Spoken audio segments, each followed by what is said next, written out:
ایرا می‌بیند که از آن امیدی خوشبختی داشت، زندگیش را به فاجعه مبدل کرد.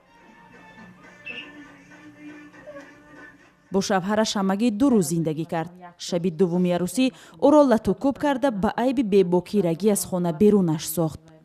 برد اول من به گردن که نگرفتم تو چند زدم تا گوش فقط بنگس میکنه. این سرم میگه که سرد تقسیم شده بسیار طرف چپم ده زده دوخه. نمیشه تو چند خب میکنی نمیشه دستکی تاوش میته. که بگوی میگوی نگوی آزایم جلیج صفایم در بیرون میکنم اولش که موها تا پاگیزه لیسی میکنم. تو چندی که مرا زد من دیگه توقع نکردم بنیم خون اومده. بعد نشین من گفتم بگم یکم چی نمیکنی گفت که نه.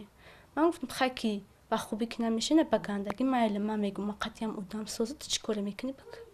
و نکی گفتم من گپی که من میگم سر من اکسپرتیز گفتم میرم برای من خودم باوری دارم.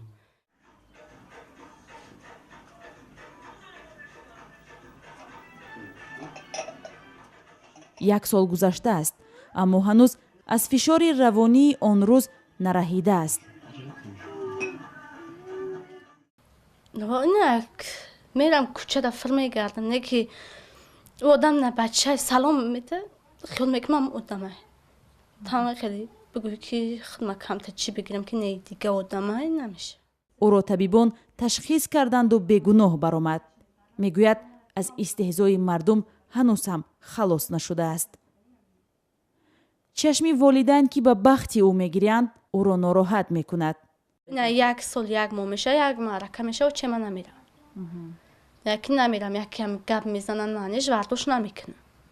چه من نمیرم یا که نه تم 1 ساله ها 1 ساله نمی خونه دزور باشه 10 روزه 15 روز. بعدی بازگشت مستانه از خانه شوهر پدرش از دهه به شهر آمد و مادر بیمار و از معرکه های خرسندی و ماتم دور شد. به گفته مستانه پدرش تا حال سندهای تشخیص او در دست در بدری مقامات میگردد. فرزندت بمبره آروب نمیلیزه. نکی یه زیلی است که تو تمام اهل اویلت کورا میکنه. که جای در که میره کی بود این نوسته خلیفه کیه نوسته سید ابروره. در جامعه سنتی تاجیکستان موضوع باکره بودن عروس از واجبات تأسیسی عائله است. آن را تا اندازه چینکی وجدان و ناموس یک اولاد تعبیر میکنند. بینوان 1 سال است پدری مستانه تلاش دارد با امداد مقامات کسانی را که به دخترش به قول او تهمت کردند جوابگر سازد. کمی هم باشد جبران ضرر روانی خود و دخترش را از آنها بگیرد.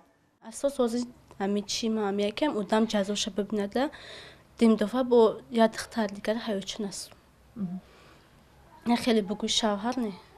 یه آدم اگر 10 سالم که